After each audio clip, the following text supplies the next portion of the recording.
한 주간 잘 지내셨죠? 옆에 있는 분들에게 한번 인사할까요? 수고 많으셨습니다. 네. 갑자기 수고 많으셨다 하니까 뭔 수고를 했나 이런 생각이 드십니까?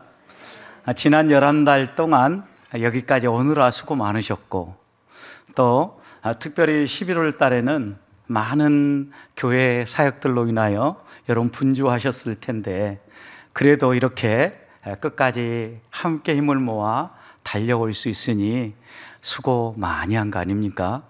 여러분, 그리고 또 어제 김장도 하고, 또 그리고 성탄 트리도 만들고, 이런 일들을 하나하나 하는 것이 하나님 안에서 기쁨인 줄 알기 때문에 우리들이 힘들고 어렵지만 수고롭지만 포기하지 아니하고 한 걸음 한 걸음 걸어가는 길이라고 생각합니다.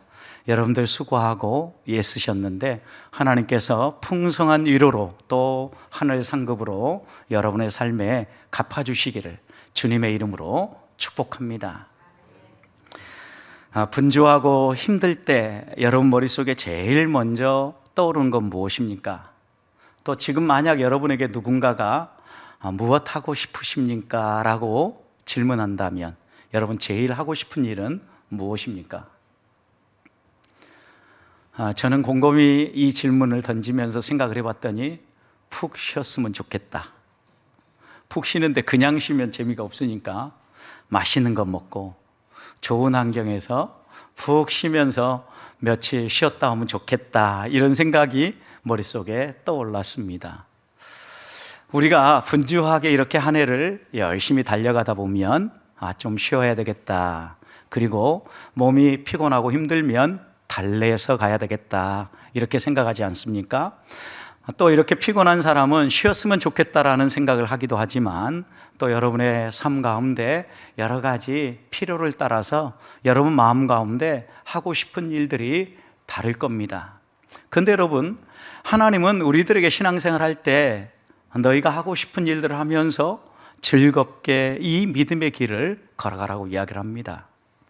어떤 분들은 교회 다니니까 재밌는 일도 별로 없고 교회 나와서 봉사하고 수고하고 애쓸 일만 있다, 이렇게 생각을 합니다. 여러분, 그런데 하나님께서 우리에게 허락하신 이 믿음의 길은 먼저 하나님이 우리에게 은혜를 베풀어 주시고 그 은혜에 감사하면서 즐기면서 걸어가라고 하시는 길입니다. 저는 그래서 여러분들이 하나님이 내게 주신 은혜를 돌아보면서 즐기면서 즐거워하면서 함께 섬기기도 하고 나누기도 하고 또 그것을 누리기도 하면서 믿음의 발걸음을 한 걸음 한 걸음 걸어갈 수 있기를 소망합니다. 애굽에서 구원한 이 이스라엘 백성도 보십시오. 하나님은 시내산에 그들을 인도하시고 하나님의 백성은 어떻게 살아야 할 것인가를 하나하나 잘 가르쳐 주지 않았습니까? 그리고 하나님의 백성의 법도를 가르치기 위하여서 모세가 산에 올라간 것이 시간이 조금 많이 흐른 것 같아요. 그래서 오늘 32장 1절을 보십시오. 백성이 모세가 산에서 내려옴이 더딤을 보았다 그랬어요. 모세가 올라간 지 40일이 지났어요. 산에 올라가면 40일 동안 뭘 먹었을까? 물은 어디에서 구했을까? 먹을 것은 어디에서 구했을까? 많은 생각이 들었을 거 아닙니까? 그런데 모세가 이렇게 시간이 흘러도 더디 내려온 걸 보니까 뭔가 사고가 있었던 게 분명하구나, 이렇게 이스라엘 백성은 생각한 겁니다. 하나님이 그를 데려가셨거나 아니면 굶어 죽었거나 산에 올라가서 무슨 병고가 있었으니까 아직까지도 안 내려오겠지라고 생각을 한 겁니다. 그리고 생각을 해보니까 그들을 애굽에서 이제까지 앞장서서 이끌었던 지도자, 신과 같은 존재, 지도자 모세가 사라져버리지 않았습니까?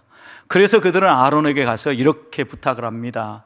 우리를 애굽에서 인도한 신이 어디로 가버렸다, 보이지 않는다. 그러니까 좀 우리를 인도한 신을 형상화했으면 좋겠다. 그러자 아론은 그 백성들의 요청을 받아서 너희가 가지고 있는 금부치들을 좀 가지고 와라. 그리고 그 금부치를 가지고 금 송아지 형상을 만들어서 바로 이 형상이 너희를 애굽에서 인도해낸 하나님이다. 내일은 여호와의 성일이다. 그러니까 함께 모여서 제단을 쌓고 예배하고 먹고 마시고 즐거워하자, 이렇게 권한 거죠. 6절 말씀을 보면 그래서 이 이스라엘 백성은요, 이 송아지 형상을 만든 다음에 아침 일찍 일어납니다. 그리고 그렇게 얘기하죠. 먹고 마시고 일어나 뛰놀았다.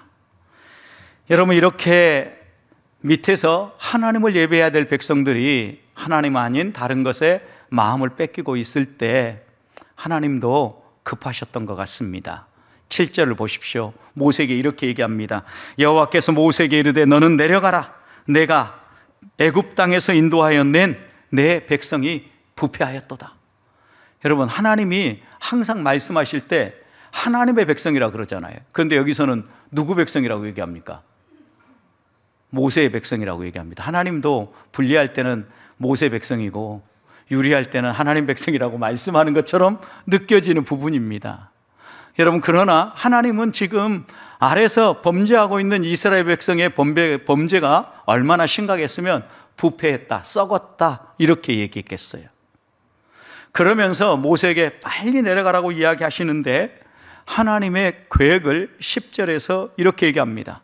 범죄한 그들 내가 하고 싶은 대로 할 거다. 내가 처리하고 싶은 대로 처리할 거다. 그러니 그들을 가만히 내가 하는 대로 놔둬라. 그러면서 이렇게 얘기했어요. 그들에게 진노하여 그들을 진멸하고 너를 큰 나라가 되게 하리라. 여러분, 진멸이라는 단어의 의미 아시죠? 하나도 남기지 않고 싹 쓸어버린다라는 거예요. 하나도 남기지 않고. 이스라엘 백성은 싹 쓸어버리고 대신 걱정하지 마. 없는 게 아니라 너로, 모세 너로 큰 나라를 이루게 해주겠다. 하나님은 항상 심판을 선포할 때 구원의 메시지도 이렇게 함께 주시죠. 사람들의 생각하는 것이 악하고 죄질 생각만 가득하니까 홍수로 인류 전체를 심판했습니다. 하나님은 인류 전체를 심판하시면서도 의로운 한 가정을 세우시고 그 가정을 통하여 믿음의 대가 이루어지게 하지 않습니까? 노아를 하나님이 세워주시면서 하나님의 구원의 손길을 베풀어 주십니다. 지금 모세에게도 똑같이 말씀한 겁니다. 범죄한 이 백성 완전히 썩어버려서 구제불능이다. 그러니까 내가 완전히 진멸할 거니까 빨리 내려가 봐라. 그리고 나는 너를 통하여서 큰 나라를 이루려고 한다. 이렇게 말씀하자 모세는 하나님 앞에 간절히 기도합니다. 하나님, 그리 마옵소서. 이 백성 진멸하지 마시고 하나님 용서해 주시옵소서 라고 간절하게 기도합니다. 그리고 하나님의 말씀대로 모세가 내려오지요. 산에서 내려오면서 이스라엘 백성들의 모습을 보니까 어때요? 모세가 보기에도 심각하거든요. 화가 막 치밀어 올랐습니다. 우리가 어떻게 애굽에서 나왔는데 애굽에서 여기까지 오기까지 하나님이 어떻게 홍해를 가르시고 어떻게 만나와 메추라기로 먹이셨는지 그들이 이미 경험했는데도 그 하나님을 버리고 이렇게 우상 숭배한다는 게 너무 가슴 아프고 화가 머리끝까지 치밀어 오른 겁니다.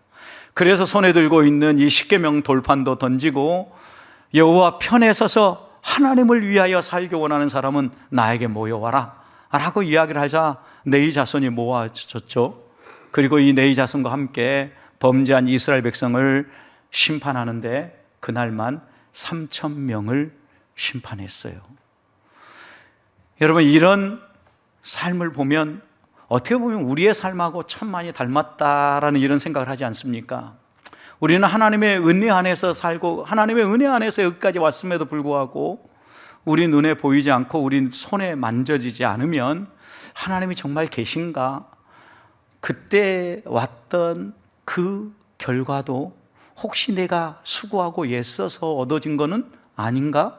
이렇게 의심을 하면서 하나님을 불평하고 원망할 때가 많다라는 겁니다. 여러분, 그러나 하나님은 변함없는 사랑으로 우리를 사랑하시는 분이십니다. 그 하나님을 우리가 우리의 마음속에 품고 어려운 이 세상 가운데에서 또 그리고 한 해를 마무리하는 이 길목에서 어떻게 우리가 하나님의 백성답게 하나님의 자녀답게 하나님이 기뻐하시는 삶을 살 수 있습니까? 오늘 말씀은 제일 먼저 32절 이렇게 이야기합니다. 그러나 이제 그들의 죄를 사하시옵소서. 그렇지 아니하시오면 원하건대 주께서 기록하신 책에서 내 이름을 지워버려 주옵소서.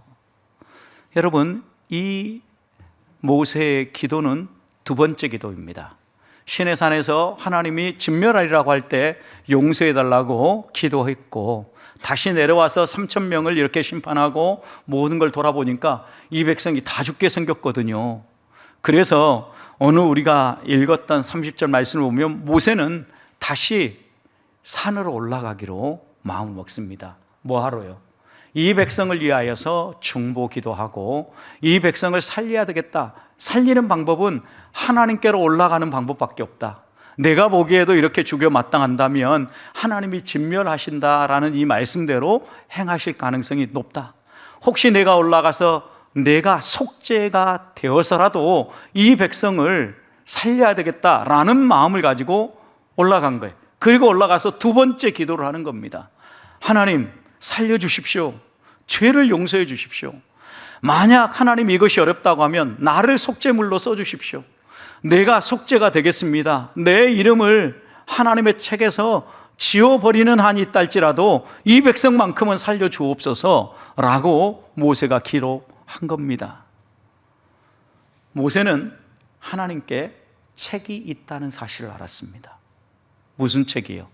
사람들의 이름을 기록한 책, 생명책이 있다는 걸 알았어요.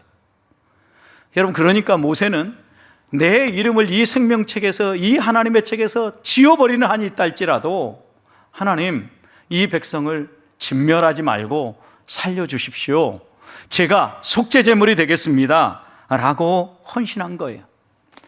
생각해 보십시오. 이제까지 이스라엘 백성은 하나님 앞에 범죄할 때마다 어떻게 했습니까? 속죄 제사를 드리면서 동물의 피로 그들의 죄를 용서해 달라고 예배하지 않았습니까?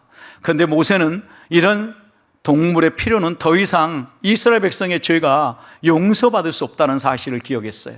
그래서 하나님, 제가 속죄제물이 되겠습니다. 제가 죽어서라도 이 백성을 살렸으면 좋겠습니다 라고 하나님 앞에 기도하고 있는 겁니다. 어떻게 보면 이 기도는 바울의 기도이기도 합니다.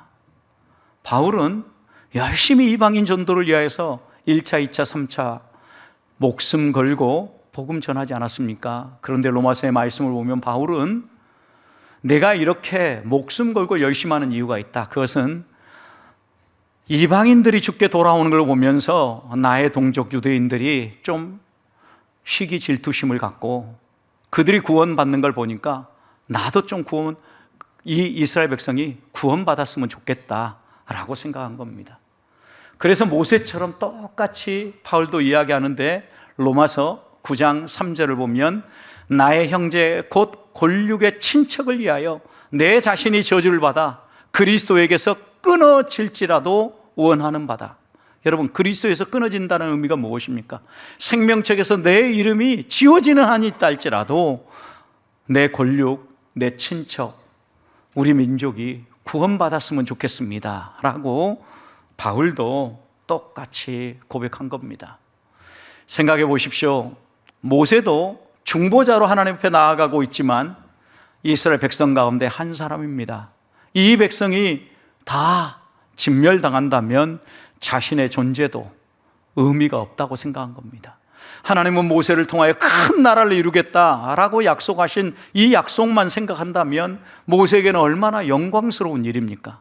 다른 사람은 다 죽고 망해도 너만큼은 내가 이렇게 세워주겠다라고 약속하신 말씀 아닙니까?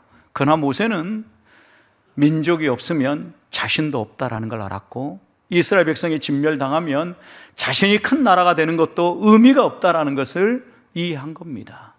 결국 성도가 믿음으로 산다라는 의미는 나 홀로 잘 되는 것이 아니라 이웃과 더불어 함께 잘 되는 것임을 분명하게 보여준 겁니다. 여러분, 우리가 이 말씀을 통해서 그래서 우리의 마음에 새겨야 될 가장 중요한 교훈 가운데 하나는 하나님이 우리에게 원하시는 삶은, 믿음으로 살아가는 삶은 나 혼자 믿음 안에 잘 서는 게 아니라 이웃의 손을 잡고 이웃도 살리면서 더불어 함께 가는 길이라는 말씀입니다. 여러분, 33절을 보십시오. 기도한 모세에게 하나님의 응답이 무엇입니까? 여호와께서 모세에게 이르시되 누구든지 내게 범죄하면 내가 내 책에서 그를 지워버리라. 하나님이 범죄하면 하나님의 그 생명책에서 이름을 지워버린다라는 거예요. 이 말씀은 모세가 내 이름을 지워버리는 한이 있달지라도 이 이스라엘 백성 살려달라고 기도했는데 그 기도에 대한 응답입니까? 아니면 거절입니까? 내가 너의 말대로 해줄게, 예스예요? 아니면 노예요? 노죠. 하나님 그렇게 얘기한 거죠. 야, 누구든지 죄를 지으면 자기 죄로 인하여서 그 죄에 대한 보응으로 생명책에서 지워진다, 죽는다 라고 이야기를 한 거예요. 왜 간절히 내 목숨을 담보하고 내가 속죄제물이 되는 한이 있달지라도 하나님 이 백성만큼은 살려주십시오 라고 기도하는 이 모세의 기도에 하나님이 응답하지 않았을까요? 모세야, 너는 속죄제물이 될 수 없어. 너도 죄인이야 라고 말씀하시는 거예요. 죄인이 죄인을 용서할 수 없고 속죄제물이 될 수는 없다 라고 분명하게 못을 박은 거예요. 이 성탄의 계절 우리들이 그래서 다시 바라봐야 될 분이 있습니다. 죄인이 죄인을 속죄할 수 없기 때문에 하나님은 의인을 이 땅에 보내시기로 마음먹으신 거예요. 하나님의 아들 예수 그리스도를 인간의 몸을 입고 죄 없으신 그분이 죄인의 몸을 입고 이 땅에 오셔서 죄인을 대신하여 십자가의 죽음으로 속죄 제물이 되게 해 주셨다라는 말씀입니다. 우리가 이 성탄의 계절 다시 한 번 더 하나님을 바라보면서 우리의 마음속에 새겨야 될 것은 나를 속죄해 주신 그 구속의 은총에 감사하면서 우리 주님이 무엇 때문에 이 땅에 오셨는가를 다시 돌아보는 겁니다. 우리 주님은 하나님이 어떤 분인가를 드러내기 위해서 오신 게 아닙니다. 하나님을 소개하고 하나님 나라를 소개하고 우리가 구원받아 저 하나님 나라에서 영원히 하나님과 교제할 수 있도록 우리를 하나님 나라로 인도하기 위해서 이 땅에 오셨다라는 거예요. 자신을 위한 삶이 아니라 이웃을 위한 삶을 본을 보이면서 신자의 길, 믿음의 길은 이런 것이다 라고 가르쳐주기 위해 이 땅에 오신 것입니다. 이 성탄의 계절 우리들이 다시 한번 마음에 새겨야 될 것은 험한 세상, 은혜가 있어도 그 은혜 안에 머물지 못하고 자꾸 범죄한 우리들이 믿음으로 살기 위해서 선택해야 될 것은 이웃을 위한 삶을 다시 한번 우리의 마음속에 품는 것입니다. 하나님은 모세와 같은 사람을 찾으십니다. 자신도 연약한 죄인이지만 다른 영혼의 구원을 위하여서 자기의 목숨을 걸 수 있는 열정을 가진 그런 한 사람을 찾습니다. 이 세상은 모두가 자기를 위해 살고자 분주하게 달려가는 세상입니다. 하지만 세상과 교회는 달라야 되지 않겠습니까? 교회는 자기를 위해서 달려가는 사람들의 모임이 아니라 우리 주님이 말씀하신 것처럼 이웃을 품어주고 이웃과 더불어 함께 걸어가는 믿음의 공동체입니다. 그래서 종교교육자들은 교회를 어머니와 같다라고 했습니다. 어머니의 품처럼 우리를 따뜻하게 품어주고 상처난 사람들을 싸매어 줄 뿐만 아니라 다시 한번 힘을 내어서 일어서고 자신만을 위한 삶이 아니라 더불어 이웃과 함께 걸어가는 삶을 살도록 회복하고 격려하고 사랑해주는 어머니와 같은 공동체가 교회라는 말씀입니다. 저는 이 교회 안에서 우리 성도들이 이런 하나님의 은혜를 덧입어서 이웃과 더불어 살아가는 성도들이 되시기를 주님의 이름으로 축복합니다. 두 번째 하나님 백성답게 사는 길은 34절을 보십시오. 하나님이 이렇게 얘기합니다. 이제 가서 내가 내게 말한 곳으로 백성을 인도하라. 내 사자가 너 앞서 가리라. 여러분, 하나님은 분명하게 말씀합니다. 하나님의 사자를 보내주겠다. 너 앞서가게 해주겠다. 그러니까 이제 가서 내 백성을 인도해라. 여러분, 지금 이스라엘 백성이 어디에 있습니까? 시내산에 머물러 있습니다. 여러분, 시내산은 애굽에서 나와서 홍해를 건너고 바로 홍해를 건너자마자 만난 산입니다. 지금도 그래서 시내산의 위치에 대한 여러 가지 논쟁이 있지만 아마 이집 가까이에 있는 그 시내산이 우리가 알고 있는 시내산일 것이다 라고 이야기를 합니다. 그래서 시내산 성지 답사를 가기 원하는 사람들은 이 집을 반드시 가는 거죠. 카이로 쪽에서. 여러분, 그러니까 애굽에서 출애굽한 이스라엘 백성이 멀리 떠나오지 못한 거죠. 지금 애굽 가까이에 붙어 있는 거예요. 여러분, 그런데 이곳에서 이스라엘 백성을 진멸시킨다고 생각해 보십시오. 그래서 모세가 뭐라고 기도합니까? 하나님 어떤 분인데 여기에서 이 백성이 다 진멸해 버린다고 하면 애굽 사람들이 하나님을 뭐라고 말하겠습니까? 이 백성들 꺼내가지고 다 죽이려고 그렇게 데려갔나? 하나님도 별것 아니네, 이렇게 말할 거 아닙니까? 하나님 이름을 위해서라도 이 백성 살려주십시오 라고 기도한 겁니다. 여러분, 그런데 오늘 이 말씀을 보면 모세에게는요, 가서 내 백성을 내가 말한 곳으로 인도해라 이렇게 말씀하셨잖아요. 여러분, 이 말씀은 무슨 의미예요? 이스라엘 백성을 진멸한다라는 거예요? 진멸 안 한다라는 거예요? 진멸하면 아무도 안 남는데 한 명도 남기지 않고 다 죽어버리는데 그럼 누구를 인도할 겁니까?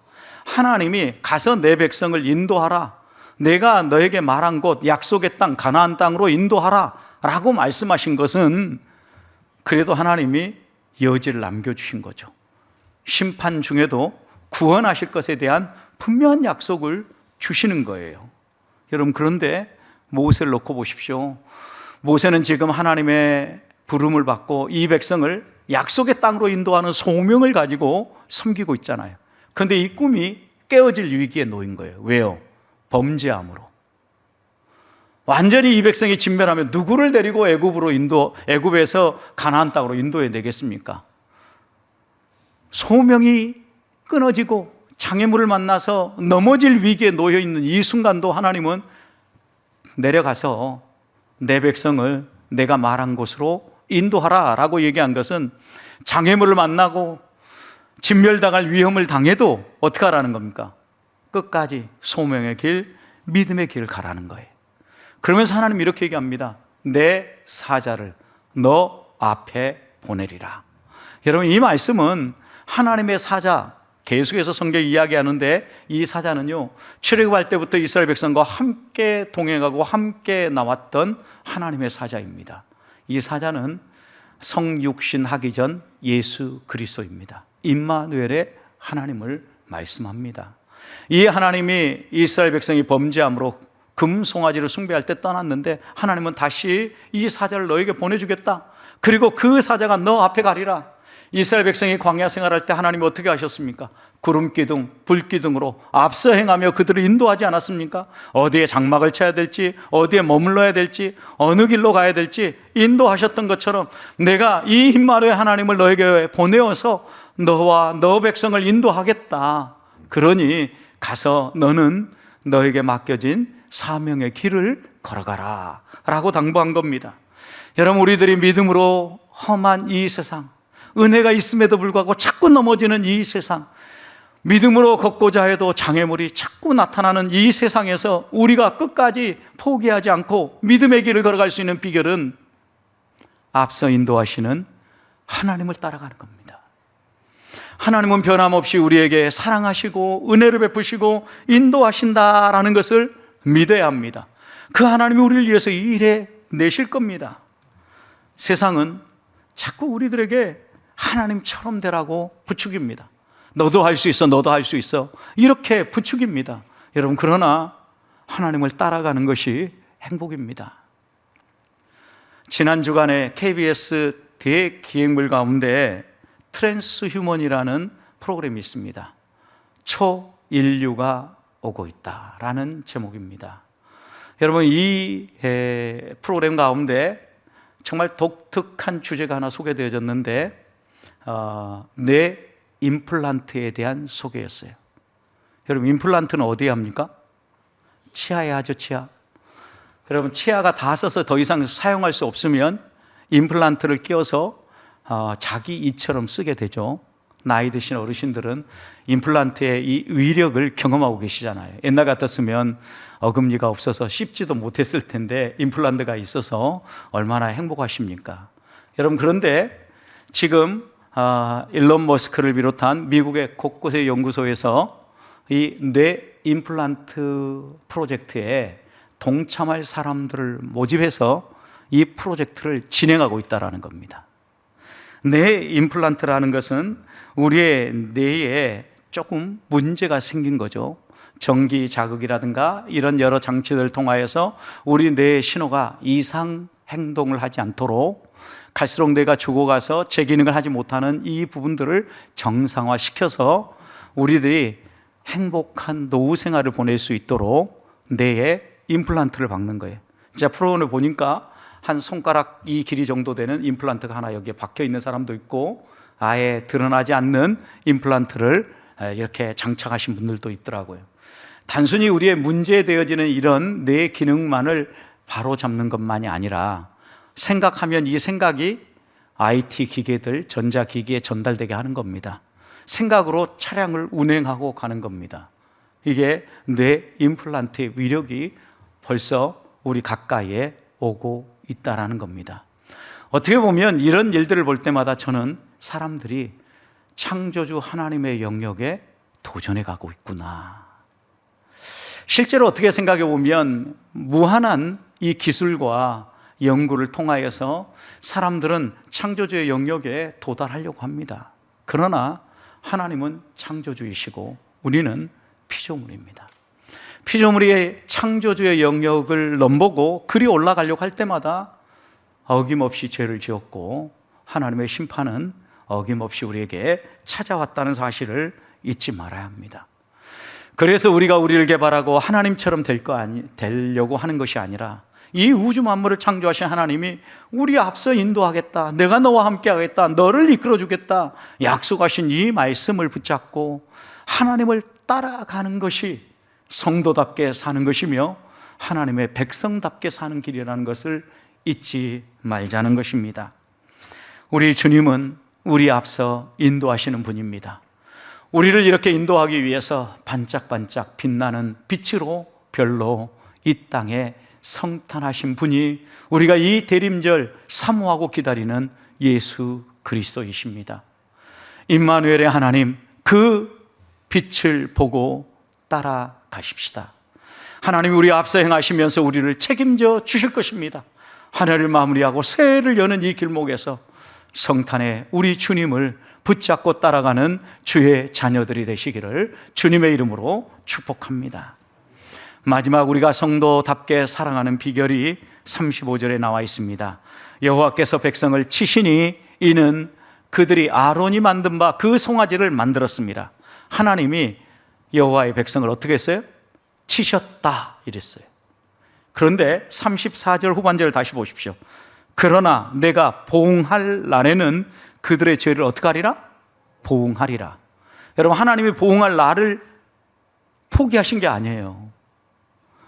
그래서 진멸은 아니지만 지은 죄에 대해서 보응할 날을 내가 하루 잡겠다. 그날이 언제인지는 모릅니다. 성경에 자세히 기록되지 않았기 때문에. 그러나 분명한 것은 하나님이 이스라엘 백성을 치셨다라는 겁니다. 심판하셨다라는 거예요. 아마도 많은 학자들이 이야기하는 것처럼 연병으로 이스라엘 백성을 치셨을 겁니다.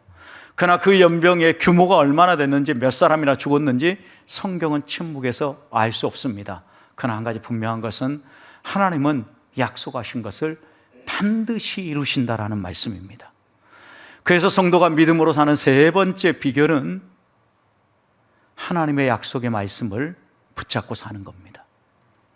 하나님은 말씀한 대로 이루시는 분이십니다. 거짓말하지 않으시는 분입니다. 여러분 생각해 보십시오. 발락 왕이 이스라엘 백성이 가까이 온다라는 걸 알면서 우리 모압도 망하게 생겼구나 생각을 하고 용하다는 선지자를 찾습니다. 발람 선지자를 찾고 발람 선지자를 통해서 이 발락 왕이 어떻게 해서든지 이 이스라엘을 저주해서라도 우리는 살아야 되겠다 이렇게 생각하지 않습니까? 그래서 많은 뇌물을 주고 이스라엘 백성을 저주하게 합니다. 그러나 이 발람 선지자가 올라가서 이스라엘 백성을 바라보며 저주한 것이 아니라 축복을 합니다. 발락 왕이 발람 선지자에게 이렇게 얘기합니다.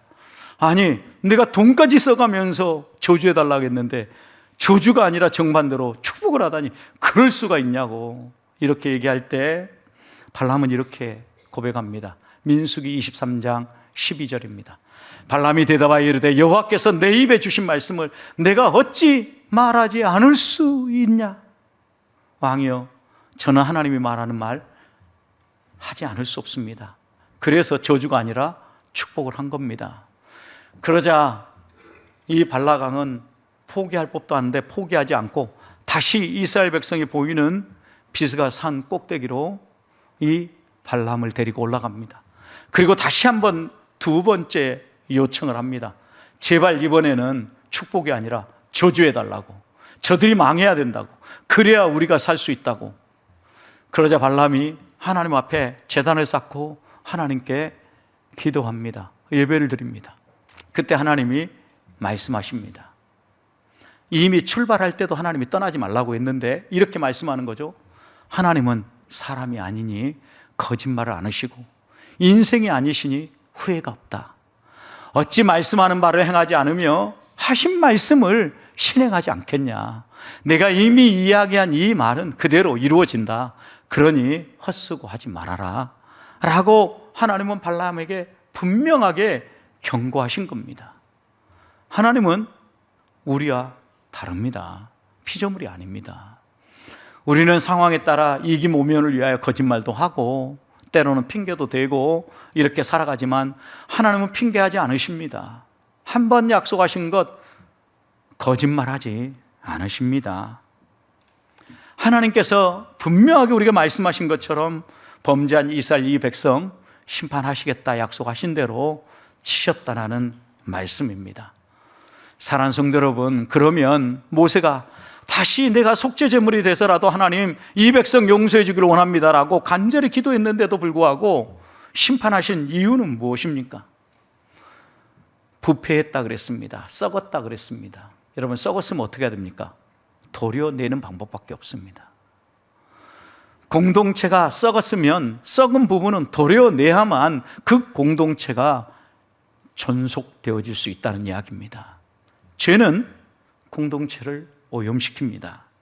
죄는 공동체를 망하게 만듭니다.